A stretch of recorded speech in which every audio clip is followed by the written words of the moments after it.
They say cutting out plants is dangerous. But what if everything you've been told about nutrition is backward? I'm going to show you why a well formulated carnivore diet might be the most nutrient dense way to eat, and why the real risk may be the foods you're told to keep. Hi, everyone. My name's Mark Bates. I'm a metabolic health coach, and this is part of my question and answer series. Is meat enough? The truth about nutrients on a carnivore diet. So let's get to the question. You mentioned that a carnivore diet acts as an elimination diet, removing dietary antigens, but critics argue that this is overly restrictive and potentially dangerous long term. How do you respond to the fundamental nutritional concern that eliminating entire food groups, particularly plants, creates dangerous micronutrient deficiencies that can harm health over time? Well, yeah, that's an important and fair question, and one that deserves an evidence based, nuanced response. Right? Here's how I would address the nutritional concerns about the long term safety and completeness of a carnivore diet. So let's get into the data. Is elimination dangerous or therapeutic? Yes, the carnivore diet is restrictive, but it's intentionally so. It's a therapeutic elimination diet used to uncover and resolve food driven inflammation and immunity dysregulation. That makes it comparable to autoimmune paleo, low FODMAP diets, and medical ketogenic diets, for example, for epilepsy. These are also restrictive, but tolerated because the benefits outweigh the risks in the right context. For people with autoimmune, inflammatory, or metabolic disease, the carnivore diet may be the most effective intervention available. We need to talk about the nutrient density of animal foods. The concern that plant exclusion leads to a deficiency assumes plant foods are the primary or superior source of nutrients, but whole animal foods are arguably more nutrient dense and bioavailable. For example, specific nutrients, iron. Well, heme iron is available in beef and liver.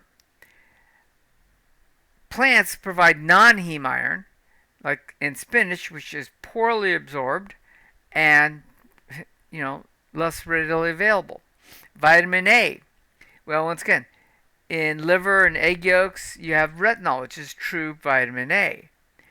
In plants, you get beta carotene from carrots, for example, and that requires conversion by your body, so it's not as readily available and you don't get nearly as much out of it. B12. This nutrient is available in liver, red meats, and eggs, and it is absolutely 100% not found in plant foods. Right? This makes vegan diets completely erroneous. You can't get B12 in a vegan diet. Plain and simple. Okay, zinc. Zinc is readily available in red meat and oysters and highly bioavailable. Where in plants, zinc tends to be bound by phytates and legumes and grains and not very available at all. So they're there, but you just can't get to them. Okay, omega 3s, specifically DHA and EPA. Highest sources are, of course, salmon, cold water fishes, sardines, mackerel, things like that. Also, you do get some in butter, but highly bioavailable, right? But for the plant sources, they only come in the form of ALA, primarily in flax and chia products, and it's got a very poor conversion within your body to the omega 3s that you need. So I would almost put this in the you can't get it from plants category. Okay, choline, egg yolks and liver, egg yolk, right, provide a lot of choline, and it's scarce if almost non-existent in plant foods. In fact, organs like liver and eggs are nature's multivitamins. Okay? The need for plants is assumed, but not proven. Most RDAs are based on Western mixed diets with assumptions about incomplete amino acids, low absorption rates, and high anti-nutrient intake, for example, phytates and oxalates. Once those are removed, your nutrient requirements drop significantly, right? And not increase. Also, there are no essential plant carbohydrates, period. And there's no clinical evidence shows deficiency in a well-formulated animal-based diet. And we've been studying this for hundreds of years now. Okay? 3. Long-term carnivore diets in history and modern case studies. So we have historical populations, the Inuit, right? The Maasai, the Plains Indians were almost exclusively carnivore until they got moved to the reservations. The Chukota tribes thrived for generations on a nearly plant-free diet, free of modern chronic diseases.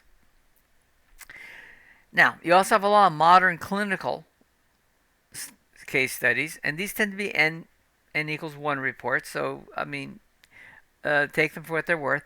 Thousands have reversed chronic illness using carnivore diets for years, with lab markers often improving. Your glucose, highly sensitive CRP, which is oxidative stress, triglycerides going down, and all that. And notable physicians like Dr. Sean Baker have long reported success with carnivore over the long time, right? So we've got lots of evidence for this.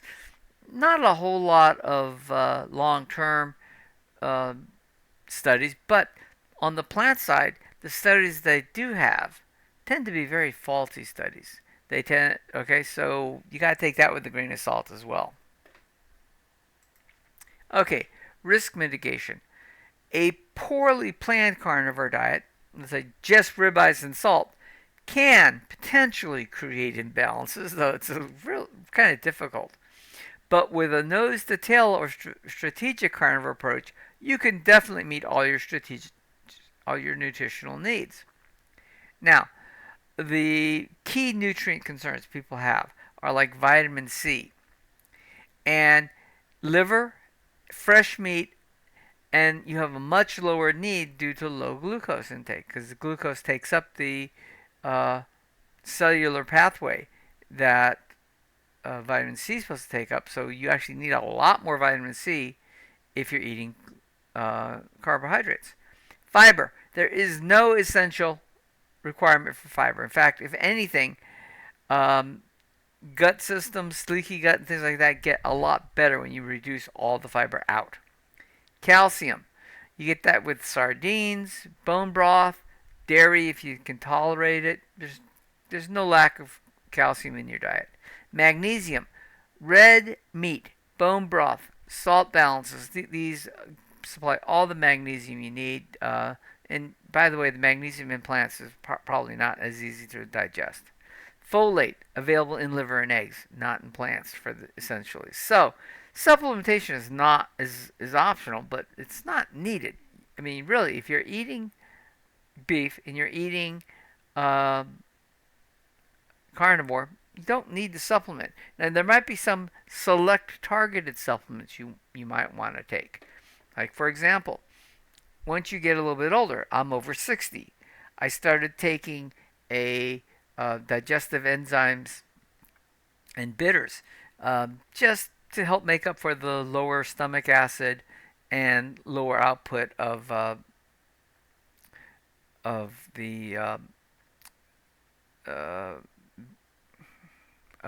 bile salts. Thank you. Sorry. That you get with aging, just to help, because it does help with the digestion of protein and fat. But I could live without them. I just prefer them. Okay, so you have that ability. Okay. Finally, in summary, the idea that plants are essential and meat is dangerous is rooted in flawed nutritional dogma, not in evolutionary biology or clinical observation.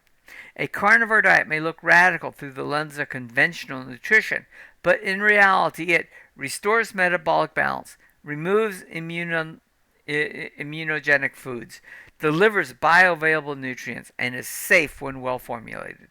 For sick individuals, eliminating problem foods is not dangerous. It can be life-saving. All right, everyone.